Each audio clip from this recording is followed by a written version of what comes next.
Hi friends, welcome to knowledge gainers YouTube channel. இந்த வீடியோவில் நம்ம அட்மிஷன் ஆஃப் பார்ட்னரில் ஸ்பெசிஃபிக்காக ரெட்டி அண்ட் மூர்த்தி புக்கில் இருக்கிற சம்ஸ் எப்படி சால்வ் பண்ணுறது அப்படிங்கிறத பார்த்துட்ருக்கோம். அதில் இன்றைக்கி நம்ம பார்க்க போகிற சம் 21st சம் அதர் எக்ஸசைஸில் A and B share profit in the ratio of 3:1. Their balance sheet as on 31st March 2015 is as under. Liabilities assets கொடுத்துருக்காங்க. On 1/4/2015 they admit C as a new partner on the following arrangements. C to bring rupees 10,000 as capital for 1/5 share of profit. The firm's goodwill is valued of 10,000. Stock and furniture to be reduced by 10%. Reserve of 5% on debtors for doubtful debts to be created. Building to be appreciated by 20%. Give necessary ledger account and balance sheet. இந்த சம்மில் ஏபிங்கிற partner இருக்காங்க. அவங்களோட old profit sharing ratio 3:1. C அப்படிங்கிற பார்ட்னரை 1/5 ஷேருக்கு admit பண்ணுறாங்க. அவர் கேபிட்டலாக 10,000 rupees கொண்டு வராரு. ஃபேமோட goodwill வந்து டோட்டலாக 10,000. அசட்ஸ் எல்லாம் வந்து ரீவேல்யூ பண்ணியிருக்காங்க. இப்போ இந்த சம்மில் என்ன டிஃப்ரெண்ட்டாக இருக்குன்னா, யூஸ்வலாக எல்லா சம்லையும் கேபிட்டல் கொடுத்துருப்பாங்க, குட்வில்காக எவ்வளோ கேஷ் கொண்டு வராங்கங்கிறது கொடுத்துருப்பாங்க. இந்த சம்மில் குட்வில் கொடுத்துருக்காங்க, ஆனால் குட்வில்காக எவ்வளோ கேஷுங்கிறது கொடுக்கல. அப்போ இது என்ன மெத்தட் ட்ரீட்மெண்ட் ஆஃப் குட்வில் அப்படின்னா, நியூ பார்ட்னர் வந்து குட்வில்காக கேஷே கொண்டு வரல. அதுதான் இந்த சம்ஸ். நம்ம இதே வந்து உங்களுக்கு குட்வில்லே கொடுக்காம இருந்தாங்கன்னா அது வந்து ஹிடன் குட்வில்னு சொல்லுவோம். இங்கே குட்வில் எவ்வளோங்கிறது டோட்டலாக கொடுத்துட்டாங்க, ஆனால் அதுக்கு சி எவ்வளோ கேஷ் கொண்டு வந்தார் அப்படிங்கிறது கொடுக்கல. அப்போ அது கொடுக்கலன்னா அவர் வந்து கேஷே கொண்டு வரலன்னு அர்த்தம். ஃபர்ஸ்ட் வந்து சியோட ஷேர் மட்டும் எவ்வளோனா, டோட்டலாக குட்வில் 10,000 இருக்குது. அதில் சியோட ஷேர்னால் 1/5 ஷேர்னு கொடுத்துருக்காங்க. அப்போ 2,000 வரும். இப்போ இந்த சம்மில் வந்து நம்ம இந்த 2,000 அவர் கேஷ் கொண்டு வரல, குட்வில்காக கேஷ் கொண்டு வரல. இதை நம்ம ஓல்டு பார்ட்னர்ஸ்க்கு வந்து அவங்களோட சாக்ரிஃபைசிங் ரேஷியோ படி நம்ம ஷேர் பண்ணணும். இங்கே சாக்ரிஃபைசிங் ரேஷியோ வந்து கொடுக்கல, அதனால நம்ம அதை ஃபைன் பண்ணணும். அது சாக்ரிஃபைசிங் ரேஷியோக்கு ஃபார்முலா வந்து old ratio minus new ratio. இங்கே நியூ ப்ராஃபிட் ஷேரிங் ரேஷியோவை கொடுக்கல, அதனால நம்ம new profit sharing ratio fine பண்ணலாம். கீழே பார்த்தீங்கன்னா ஃபஸ்ட்டு வந்து இங்கே என்ன எடுத்துக்கிறோன்னா, டோட்டல் ப்ராஃபிட் வந்து 1 அப்படின்னு எடுத்துக்கிறோம். அப்போ டோட்டல் ப்ராஃபிட் 1ல் 1/5 ஷேர் சிக்கு போயிடுச்சுன்னா ரிமைனிங் ஏக்கு பிக்கு எவ்வளோ இருக்குன்னா 4/5 இருக்கும். அப்போது இங்கே வந்து ஏவோட நியூ ஷேர் அப்படிங்கிறது அவரோட ஓல்டு ஷேர் 3/4 இன்ட்டு இந்த ரிமைனிங் 4/5. அதே மாதிரி பி வந்து 1/4 ஓல்டு ஷேரு இன்ட்டு இப்போ இருக்கிற இந்த நியூ ஷேர் 4/5. இதை அட்ஜஸ்ட் பண்ணோம் மல்டிப்ளை பண்ணி அப்படின்னா ஏக்கு வந்து 12/20 வரும், பிக்கு 4/20, சிக்கு வந்து 4/20. இப்போ இதை ரேஷியோவை கன்வெர்ட் பண்ணால் 3:1:1 வரும். இதுதான் நியூ ப்ராஃபிட் ஷேரிங் ரேஷியோ. எவ்வளோனா 3:1:1. அடுத்தது சாக்ரிஃபைசிங் ரேஷியோ வந்து old ratio minus new ratio. ஏக்கு வந்து 3/4 மைனஸ் நியூ ரேஷியோ 3/5, பிக்கு 1/4 மைனஸ் 1/5. இப்போ இதெல்லாம் அட்ஜஸ்ட் பண்ணோம் அப்படின்னா 3:1 அப்படின்னு நம்மளுக்கு சாக்ரிஃபைசிங் ரேஷியோ கிடைக்கும். நான் இதை வந்து கொஞ்சம் உங்களுக்கு ஸ்பீடாக சொல்கிறேன், ஏன்னா இந்த new profit sharing ratio sacrificing ரேஷியோலாம் ஆல்ரெடி நம்ம எக்ஸசைஸ் சம்மில் நிறைய சம்ஸ் வந்து சால்வ் பண்ணியிருக்கோம். அதனால் நான் இந்த இடத்துல ஸ்பீடாக சொல்கிறேன். உங்களுக்கு வந்து இதுவே இன்னும் புரியல new profit sharing ratio sacrificing ratio அப்படின்னா, நான் டிஸ்கிரிப்ஷனில் அந்த ஓல்டர் வீடியோஸோட லிங்க், அதாவது நியூ ப்ராஃபிட் ஷேரிங் ரேஷியோ எப்படி ஃபைன் பண்ணணும், சாக்ரிஃபைசிங் ரேஷியோ எப்படி ஃபைன் பண்ணணும், ரீவால்யூவேஷன் அக்கௌண்ட் எப்படி ப்ரிப்பேர் பண்ணணும், பார்ட்னர்ஸ் கேபிட்டல் அக்கௌண்ட்டில் என்னென்ன அட்ஜஸ்ட்மெண்ட்லாம் பண்ணுவோம் அப்படின்னு எல்லா வீடியோஸ் லிங்க்கும் நான் டிஸ்கிரிப்ஷனில் கொடுத்துருக்கேன். நீங்கள் அதை பார்த்துட்டு அதுக்கப்புறம் இந்த சம் பாருங்கள். அதை பார்க்காம பார்த்தீங்கன்னா உங்களுக்கு நான் வந்து கொஷினை ரீட் பண்ணுற மாதிரி உங்களுக்கு தோணும். நான் ரீட் பண்ணலை, உங்களுக்கு ஸ்பீடாக தான் சொல்கிறேன். புரிஞ்சவங்களுக்கு கம்ஃபர்டபுளாக இருக்கும், புரியாதவங்க அந்த வீடியோ பார்த்துட்டு அதுக்கப்புறம் இதை பாருங்கள். இப்போ நம்ம வந்து அடுத்தது ரீவேல்யூவேஷன் அக்கௌண்ட் ப்ரிப்பேர் பண்ணலாம். ரீவேல்யூவேஷன் அக்கௌண்ட்டில் அசட்ஸில் ஸ்டாக், ஃபர்னிச்சர் அண்ட் தென் டெட்டாஸில் வேல்யூ ரெடியூஸ் ஆகுது. வேல்யூ ரெடியூஸ் ஆனால் debit side to stock account எவ்வளோ ரெடியூஸ் ஆகுதுன்னா 10%. ஸ்டாக்கோட வேல்யூ 20,000, 20,000க்கு 10% போட்டால் 2,000. அதே மாதிரி ஃபர்னிச்சர் வந்து 1,000, அதுக்கு 10% போட்டால் 100. ரிசர்வ் வந்து 5% சொல்லியிருக்காங்க. டெட்டா 16,000, அதில் 5% போட்டால் 800. பில்டிங்கோட வேல்யூ மட்டும் 20% அப்ரிஷியேட் ஆகுது. அப்ரிஷியேட் ஆனால் credit side by building account 5,000. இப்போ இதை அட்ஜஸ்ட் பண்ணால் ரீவேல்யூவேஷன் ப்ராஃபிட் வந்து 2,100 வரும். இது ஏக்கும் பிக்கும் 3:1 அப்படிங்கிற ரேஷியோவில் பிரித்தோன்னா ஏக்கு 1,575, பிக்கு 525 வரும். அடுத்தது partners capital account. First credit side வந்து கேபிட்டலோட opening balance by balance brought டவுனில் ஏக்கு 30,000, பிக்கு 16,000. அடுத்தது சி வந்து 10,000 கேஷ் கொண்டு வராரு, அதுக்கு பை கேஷ் அக்கௌண்ட் 10,000. நெக்ஸ்ட்டு ரீவேல்யூவேஷனில் வந்த ப்ராஃபிட்டை ஷேர் பண்ணணும், அதுக்கு பை ரீவேல்யூவேஷன் அக்கௌண்ட். ஏக்கு 1,575, பிக்கு வந்து 525. தென் இந்த சம்மில் பார்த்தீங்கன்னா அக்யூமுலேட்டட் ரிசர்வ் கொடுத்துருக்காங்க, அதாவது ஜென்ரல் ரிசர்வ் கொடுத்துருக்காங்க, அதையும் ட்ரான்ஸ்ஃபர் பண்ணணும். அதுக்கு பை ஜென்ரல் ரிசர்வ் அக்கௌண்ட் டோட்டலாக 4000 இருக்குது. அதை ஏக்கு பிக்கு 3:1 அப்படிங்கிற ஓல்டு ப்ராஃபிட் ஷேரிங் ரேஷியோ படி பிரித்தோம்னா ஏக்கு 3000 வரும், பிக்கு வந்து 1000 வரும். இப்போ இதெல்லாம் முடிச்சிட்டோம். இன்னும் ஒரே ஒரு என்ட்ரி என்ன பெண்டிங்னா, குட்வில் கவர் வந்து கேஷ் கொடுக்கல, அதுக்கான என்ட்ரி என்ன அப்படின்னு பார்த்தீங்கன்னா sis capital account debtor, 2A's capital account, 2B's capital account. அப்போ ஃபஸ்ட்டு டெபிட் சைடு வந்து 2A's கேபிட்டல் அக்கௌண்ட் அப்படின்னு போட்டு எவ்வளோனா 2000 அவர் கொண்டு வரல. அந்த 2000 நம்ம ஏக்கும் பிக்கும் அவங்க சாக்ரிஃபைசிங் ரேஷியோ 3:1 அப்படிங்கிற ரேஷியோவில் பிரித்தா 2A's கேபிட்டல் அக்கௌண்ட் சிக்கு 1500, 2B's கேபிட்டல் அக்கௌண்ட் அப்படின்னு சிக்கு 500 வரும். அடுத்தது அதுக்கே வந்து ஏன்னா அதில் டெபிட்டில் கிரெடிட் அதே என்ட்ரியில் நம்ம இப்போ வந்து டெபிட்டுக்கு வந்து என்ட்ரி போட்டோம். அடுத்தது அதுலேயே கிரெடிட்டில் பார்த்தீங்கன்னா 2A's capital account, 2B's capital அக்கௌண்ட்னு இருக்குது. அப்போது கிரெடிட் சைடும் என்ட்ரி போடணும். பை C's கேபிட்டல் அக்கௌண்ட்டு போட்டு சேம் அதே அமௌண்ட் ஏக்கு 1500, பிக்கு 500 வரும். இப்போ இதை அட்ஜஸ்ட் பண்ணால் ஏக்கு 36,075, பிக்கு 18,025, சிக்கு 8,000 வரும் கேபிட்டல். அடுத்தது பேலன்ஸ் ஷீட்டில் வந்து கேபிட்டல் அக்கௌண்ட்டில் ஏபிசியோடது, பார்ட்னர்ஸ் கேபிட்டல் அக்கௌண்ட்டில் வந்து பேலன்ஸ் அமௌண்ட் எவ்வளவோ அதை தான் இங்கே போடணும். எவ்வளோனா 60,100, கிரெடிட்டர்ஸ் வந்து ஒரு 37,500. நெக்ஸ்ட்டு அசட்ஸ் எல்லாமே ரீவேல்யூ பண்ண வேல்யூ எடுத்துக்கணும். பில்டிங், ஃபர்னிச்சர், டெட்டாஸு, அடுத்தது பார்த்திங்கன்னா அதே மாதிரி ஸ்டாக்கு, இது எல்லாமே ரீவேல்யூ பண்ணதை எடுத்துக்கணும். கேஷ் வந்து 22,500 கொடுத்துருக்காங்க. அதோட சி வந்து கொண்டு வந்த கேபிட்டல் அமௌண்ட் 10,000 ஆட் பண்ணோம்னா டோட்டலாக 32,500. இப்போ இந்த அசட்ஸ் லைபிலிட்டிஸ் எல்லாம் ஆட் பண்ணால் நம்மளுக்கு பேலன்ஸ் ஷீட் வந்து டேலி ஆயிரும். பேலன்ஸ் ஷீட்டோட டோட்டல் என்ன அப்படின்னா 99,600. இப்போ இந்த சம்மில் பார்த்த குட்வில் என்னென்னா, குட்விலுக்கு பார்ட்னர் வந்து கேஷே கொண்டு வரல. Same அதே model sum 22. A, B and C are partners sharing profits and losses in the ratio of 2:1.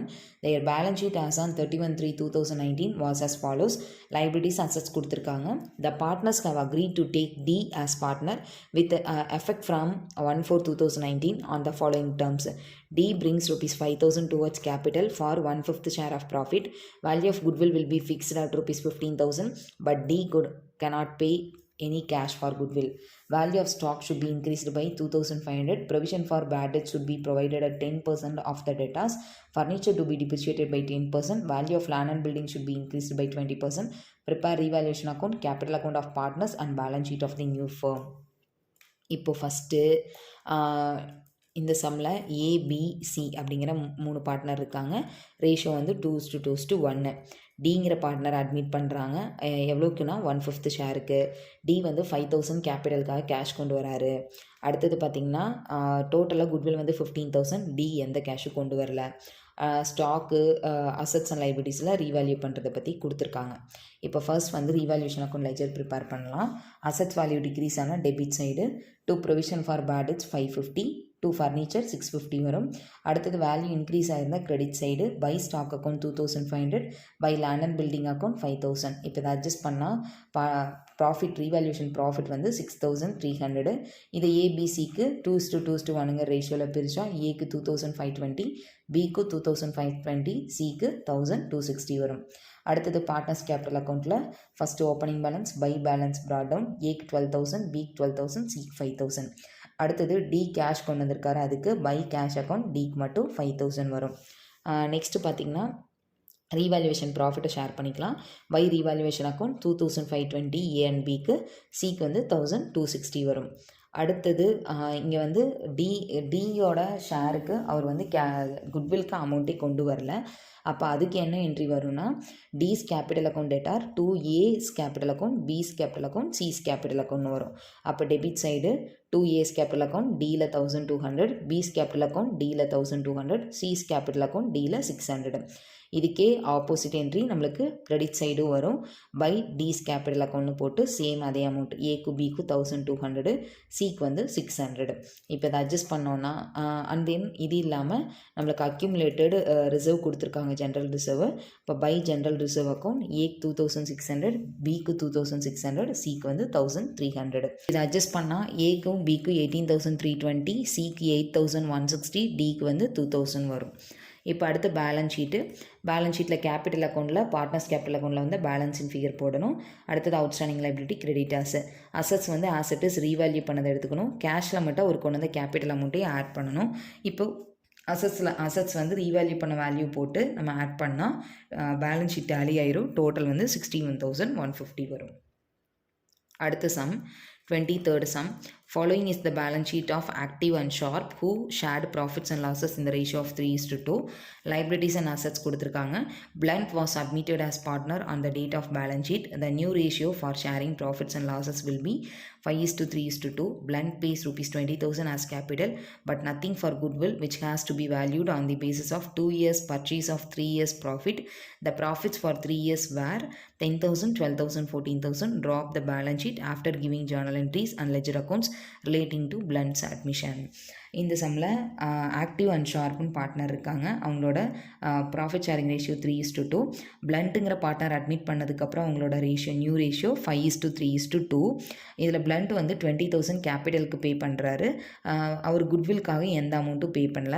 Goodwill எவ்வளோனா நம்மளுக்கு வந்து இங்கே குட்வில் டைரெக்டாக கொடுக்காம இன்டைரக்டாக கொடுத்துருக்காங்க. அப்போ நம்ம குட்வில் வந்து ஒரு 3 மெத்தடில் கேல்குலேட் பண்ணுவோம். Average profit method, super profit method, capitalisation method அப்படின்னு. இங்கே வந்து ஆவரேஜ் ப்ராஃபிட் மெத்தடை தான் யூஸ் பண்ணணும். ஏன்னா அவங்களே வந்து இங்கே 3 years ஆஃப் பர்ச்சேஸ் அப்படின்னு கொடுத்து ப்ராஃபிட் 3 வருஷத்துக்கு கொடுத்துருக்காங்க. அதனால் ஃபஸ்ட்டு வந்து நம்ம குட்வில் கேல்குலேட் பண்ணிடலாம். குட்வில்க்கு formula average profit into number of years purchased. Average ப்ராஃபிட்க்கு formula total profit divided by number of years. Total profit பார்த்திங்கன்னா 3 வருஷத்துக்கு கொடுத்துருக்காங்க. 10,000, 12,000, 16,000 ஆட் பண்ணி ஆவரேஜ் பண்ணால் ஆவரேஜ் ப்ராஃபிட் 12,000. அடுத்தது இப்போ நம்ம ஃபார்முலாவில் அப்ளை பண்ணலாம். Average profit 12,000 into number of years purchased அவங்களே 2 yearsன்னு கொடுத்துருக்காங்க. 2 years போட்டோன்னா 24,000 வருது. இப்போ குட்வில் டோட்டலாக எவ்வளோனா 24,000. அடுத்தது இங்கே வந்து சாக்ரிஃபைசிங் ரேஷியோ ஃபைன் பண்ணணும். ஏன்னா ஓல்டு ரேஷியோவும் நியூ ரேஷியோவும் கொடுத்துருக்காங்க. அந்த ஃபார்முலாவில் அப்ளை பண்ணி ஃபைன் பண்ணால் ஆக்டிவ்க்கு 1/10, ஷார்ப்புக்கு 1/10 வரும். அப்போ சாக்ரிஃபைசிங் ரேஷியோ என்னென்னா 1:1 அப்படின்னு வரும். இப்போ ஜேர்னல் என்ட்ரி ஃபஸ்ட்டு வந்து பிளண்ட் கேபிட்டல் கொண்டு வந்ததுக்கான entry, bank account debtor to Blunt capital account 20,000. அடுத்தது பிளண்ட்டோட குட்வில் ஷேருக்கு வந்து அவர் கேஷை கொண்டு வரல, அதுக்கு என்ட்ரி. டோட்டலாக வந்து எவ்வளோ இருக்குன்னா குட்வில் 24,000. அதில் பிளண்ட்டோட ஷேர் வந்து 2/10. அப்போ 24,000 2/10 போட்டால் அவரோட ஷேர் 4,800. இது வந்து அவர் கேஷ் கொண்டு வரல, அதனால் நம்ம வந்து கேபிட்டல் அக்கௌண்ட்டுக்கு ட்ரான்ஸ்ஃபர் பண்ணணும்.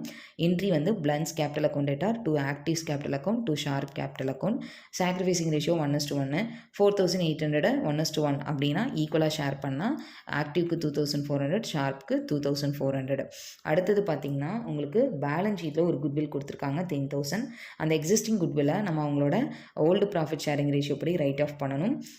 என்ட்ரி வந்து என்ட்ரி வந்து active capital account டேட்டார், sharp capital account debtor, 2 goodwill account. 10,000 old ratio வந்து 3:2. அந்த ரேஷியோவில் பிரித்தா ஆக்டிவ்க்கு 6,000, ஷார்ப்புக்கு 4,000 வரும். இப்போ பார்ட்னர்ஸ் கேபிட்டல் அக்கௌண்ட்டில் first capital balance by balance brought down. ஆக்டிவ்க்கு 30,000, ஷார்ப்புக்கு 25,000. பிளண்ட் வந்து 20,000 கேபிட்டலுக்காக அமௌண்ட் கொண்டு வராரு, அதுக்கு பை கேஷ் அக்கௌண்ட் பிளண்ட்டுக்கு மட்டும் 20,000. நெக்ஸ்ட் பார்த்திங்கன்னா எக்ஸிஸ்டிங் குட்வில்லை ரைட் ஆஃப் பண்ணணும். Entry actives capital account டேட்டார், sharp capital account debtor, 2 goodwill account. அப்போ டெபிட் சைட் 2 குட்வில் அக்கௌண்ட் 6,000, 4,000 வரும். நெக்ஸ்ட்டு அவர் கேஷை கொண்டு வரல குட்வில்க்கு பிளண்ட்டு, அதுக்கு entry Blunt capital account debtor, Active capital account debtor, 2 Sharp capital account. அப்போ debit side 2 Active capital account பிளண்ட்டில் 2,400, 2 Sharp capital account பிளண்ட்டில் 2,400. அப்போ இது வந்து நம்ம இப்போ டெபிட்டில் இருக்கிறது எழுதிட்டோம். அடுத்தது கிரெடிட்டில் Active and Sharp capital account இருக்குது. அப்போ credit side by Blunt capital account போட்டு ஆக்டிவ்க்கு 2,400, ஷார்ப்புக்கு 2,400. இப்போ இதை அட்ஜஸ்ட் பண்ணால் பேலன்ஸ் இன் ஃபிகர் 24,400, 23,400, 15,200 வரும். நெக்ஸ்ட்டு பேலன்ஸ் ஷீட்டில் லைபிலிட்டியில் கேபிட்டல் அக்கௌண்ட் ஆக்டிவ் ஷார்ப் பிளண்ட்டுக்கு போடணும். எவ்வளோ இந்த கேபிட்டல் அக்கௌண்ட்டில் பேலன்ஸ் இன் ஃபிகர் வந்துச்சோ அந்த அமௌண்ட்டை போடணும். அடுத்தது சன்ட்ரி கிரெடிட்டார்ஸ். அசட்ஸில் சன்ட்ரி அசட்ஸ் 50,000, கேஷில் வந்து 5,000 ப்ளஸ் பிளண்ட்டு வந்து 20,000 கேபிட்டல் கொண்டு வந்தார், அது ஆட் பண்ணோன்னா 25,000. இப்போ இதை அட்ஜஸ்ட் பண்ணால் நம்மளுக்கு பேலன்ஸ் ஷீட் டோட்டல் 75,000 டேலி ஆயிடுது. இப்போ நம்ம பார்த்த 3 சம்லையுமே பார்ட்னர் வந்து குட்வில்காக எந்த அமௌண்ட்டு கொண்டு வரல. அமௌண்ட்டு கொண்டு வரலன்னா எப்படி போடணும் அப்படிங்கிறத பார்த்தோம். நீங்கள் ப்ரீவியஸ் வீடியோஸ்லாம் பார்க்காம இருந்தீங்கன்னா அந்த பேசிக் சம்ஸோட வீடியோஸ் பார்த்துட்டு அதுக்கப்புறம் இது பாருங்கள். ஏன்னா அந்த குட்வில்க்கு எப்படி அட்ஜஸ்ட் பண்ணணும், new profit sharing ratio and then sacrificing ratio எப்படி ரீவால்யூவேஷன் அக்கௌண்ட்லாம் ப்ரிப்பேர் பண்ணணும் அப்படிங்கிறது நான் அந்த வீடியோவில் கொடுத்துருக்கேன். ப்ரீவியஸ் வீடியோஸில் அந்த வீடியோவோட லிங்க்கெல்லாம் டிஸ்கிரிப்ஷனில் இருக்குது. நீங்கள் அதெல்லாம் பார்த்துட்டு இதை பார்த்தீங்கன்னா உங்களுக்கு புரியும். அதை பார்க்காம நீங்கள் இதை டைரெக்டாக பார்க்குறப்ப நான் உங்களுக்கு வந்து இதை டீச் பண்ணுற மாதிரி இருக்காது, ரீட் பண்ணுற மாதிரி ஒரு ஃபீல் ஆகும். அதனால் அந்த வீடியோஸ்லாம் பார்த்துட்டு அதுக்கப்புறம் இது பாருங்கள். உங்களுக்கு ஏதாவது டவுட்ஸ் இருந்தால் டிஸ்கிரிப்ஷனில் டெலகிராம் குரூப் லிங்க் இருக்குது. நீங்கள் அதில் ஜாயின் ஆகி உங்களோட டவுட்ஸை எனக்கு சென்ட் பண்ணுங்கள். தேங்க்யூ ஃபார் வாட்சிங் த வீடியோ.